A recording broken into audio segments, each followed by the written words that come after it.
જેમ પરમાણુઓમાં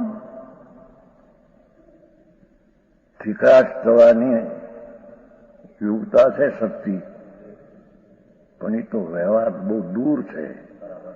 અને ડીંડી પીપરના પરમાણુમાં વિકાસ છે તે વર્તમાન ઉપાદાને પ્રગટ છે.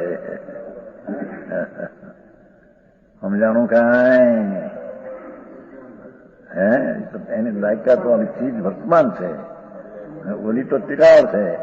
તો પરમાણુમાં નથી ઉપાદાન તીખો રચવાની, પણ પથ્થરને તીખો રચવાનું કારણ એમ કે છે ડીંડી પીપરને કે છે. હા હા, જેના ઉપાદાનની વર્તમાન પર્યાયમાં તીખા રસની શક્તિ પ્રગટ થઈ છે. સમજાણું કાંઈ? હા હા હા, એ લોકો એવું નાખે છે દ્રવ્ય છે તે ઉપાદાન છે, એમાં અનેક પ્રકારની યોગ્યતાઓ છે. જેવો નિમિત્ત આવે હું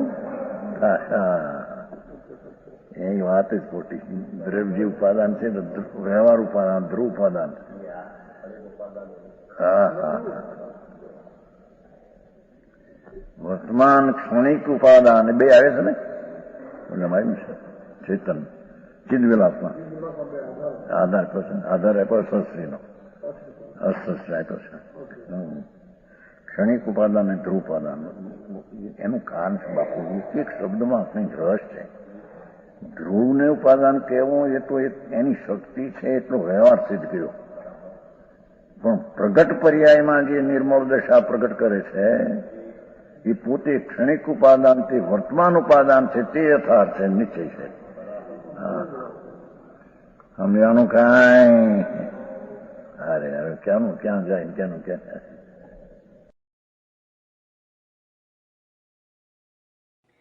તથાપિ કહાનવાણીના અંકાયે મૂલ્યના કદી. તથાપિ માતવાણીના અંકાયે મૂલ્યના કદી. પરમ કૃપાળુ પૂજ્ય સદગુરુ દેવનો જય હો. પ્રસામૂર્તિ પૂજ્ય ભગવતી માતનો જય હો. જીનવાણી માતનો જય હો. પરમ મિત્રાગ દિગંબર જૈન ધર્મનો